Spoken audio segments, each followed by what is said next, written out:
Today's video is brought to you by LA Police Gear and viewers like you. This is not your standard ruck. They've taken the elements of a carry-on size duffel bag and combined it with elements of your standard assault pack, which creates the 511 Daily Deploy 24-hour 28-liter pack. And over the last few months, I've used it not only as a day pack on my outdoor adventures, I've used it as a training pack as I have gotten back in shape for the summer, and have carried it as just a general everyday carry bag.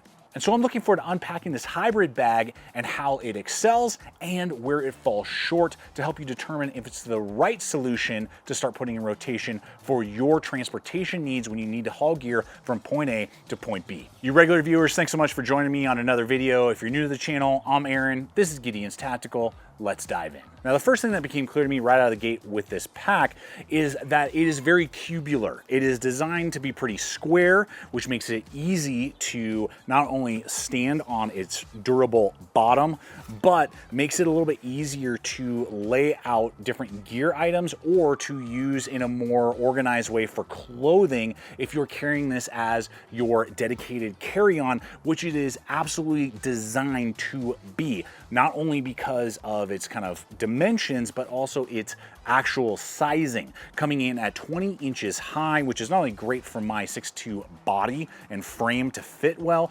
but that along with its 11-inch wide diameter and then its depth of 6.25 inches means that it should pass most, now obviously check, but most carry-on dimension limits when you're getting onto an airliner, which I know becomes very appealing for many of you who do a lot of airline travel. Now, the exterior body is made out of 500 denier nylon. It's been holding up great. I've been really kind of putting this thing through the ringer and haven't had any wearing, fraying, other issues with that level of denier fabric. Now, on the back wall, you're gonna have 4 stages of PALS webbing that are standard, and then you have hook and loop with laser cut, which is another 4 stages, so you could put morale patches or attach other gear items that you may wish. And then on either side, you're gonna get 3 stages by 3, so it's a 3x3 wall on either side, which is ideal for either exterior water bottle pockets or med kits and those type of pouches. And they also have 4 of these little tassels, 2 on bottom, 2 on top, that you could run shock cord through, so you could lash like a jacket or something light on the exterior as well. Now, we have 2 exterior pockets before you get to the main compartment, and one runs on one side. It is a vertical zipper. It's just a single zipper, but it's over an inch, or excuse me, it's over a foot long, and it has a giant pocket right here that you could easily store like a med kit, certain documents, or narrow under 3-inch diameter water bottles. So you won't be able to fit your Nalgene's. You'll be really hard pressed to wedge those in there and then zip up the compartment, but narrow, tall water bottles you could easily fit in here like a smart water bottle. Second to that is a compartment on the top with 1 zipper as well that usually you would see fleece lined for sunglasses. It can fit sunglasses, but it's not fleece lined. I feel like 511 kind of dropped a ball on that. They're known for having fleece lined pockets up here, and to not have that, I feel like just detracts a little bit from the usability of that particular pocket. It's great for other organizational items that you want to throw in there, but I wouldn't be putting my unprotected glasses in that pocket. Now, the main compartment is accessible through 2 giant YKK zippers, and I love to see that. All the zippers on this pack are YKK, and it's great to see that level of like build quality, durability, and the materials of this particular pack.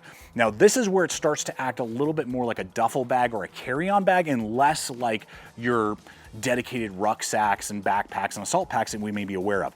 We can open the top portion and just gain access to about a foot 12 inches wide of the top mouth. So if there's something resting at the top that you want to pull out, that's not too difficult. But if I want to gain more access to the compartment, you're going to have to disconnect this singular compression strap right here.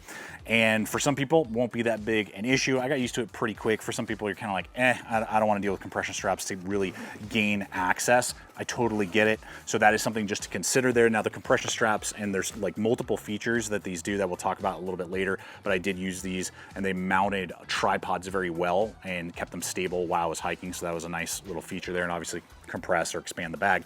But when you disconnect that, boom, it fillets it open about 90 degrees, and that's how I would gain access and what I would do when I was every day carrying the bag and going in and out of the pack several times a day. Now, if you want to gain complete access, you disconnect the other compression strap. You don't have to touch the other two on the other side, and then zip all the way around, and you have a complete clamshell design.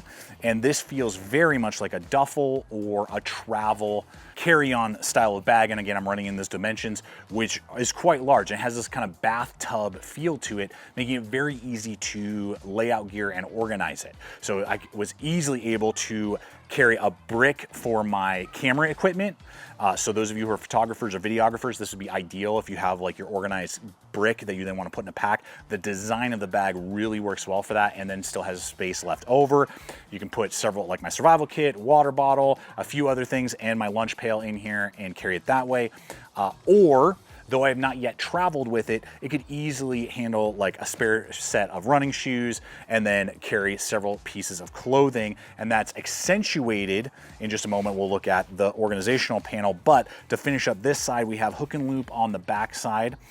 So you could put some organizational pouches that are hook and loop if you want. It does have a floating laptop sleeve, so that's really nice to keep those electronics safe if you were to kind of drop them. It gives us some protection with a little strap, and then it has a secondary hook strap for your water bladders and a hose port to run your hose through. And this should easily be able to handle a 3-liter water bladder up to that.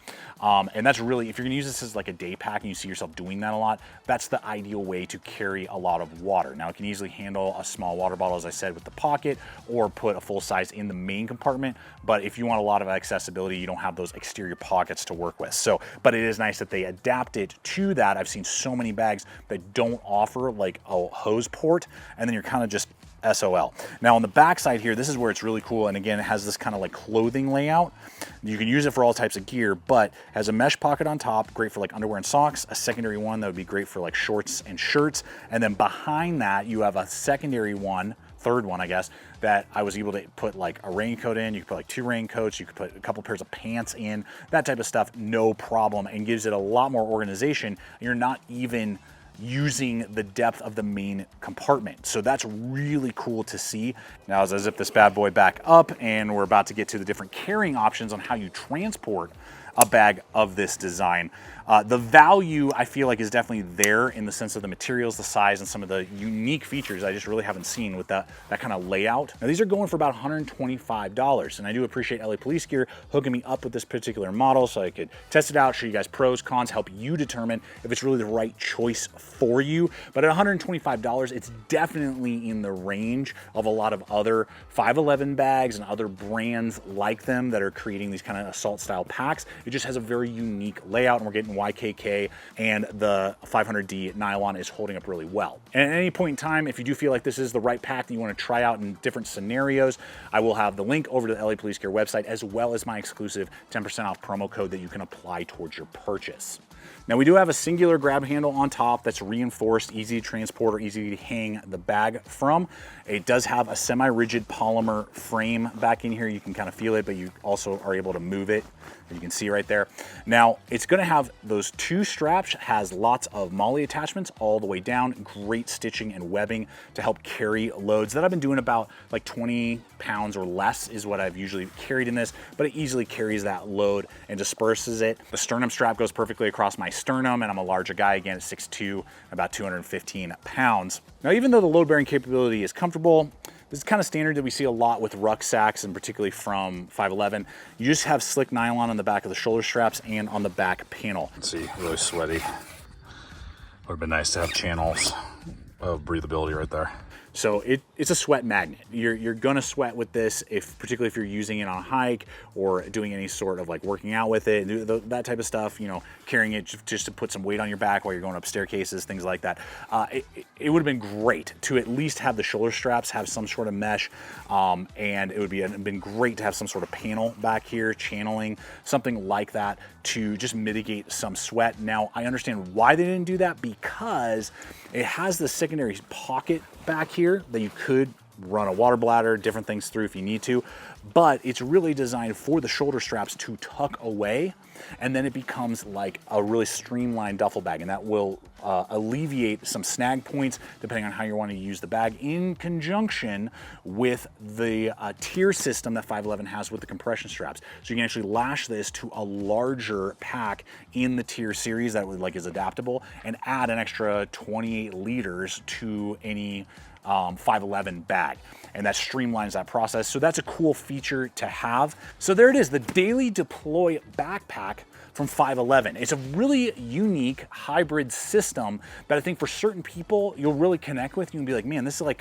is exactly what I was looking for a lot of travel, especially I think videographers and photographers. If you're looking at it as just an EDC bag and that's all you're really wanting, there are probably better laid out designs, not only from 511, LA Police Gear's got their Atlas series. There's a lot of other companies in this price point and size range that would be probably better ideal if you just want it to be that rucksack or EDC bag.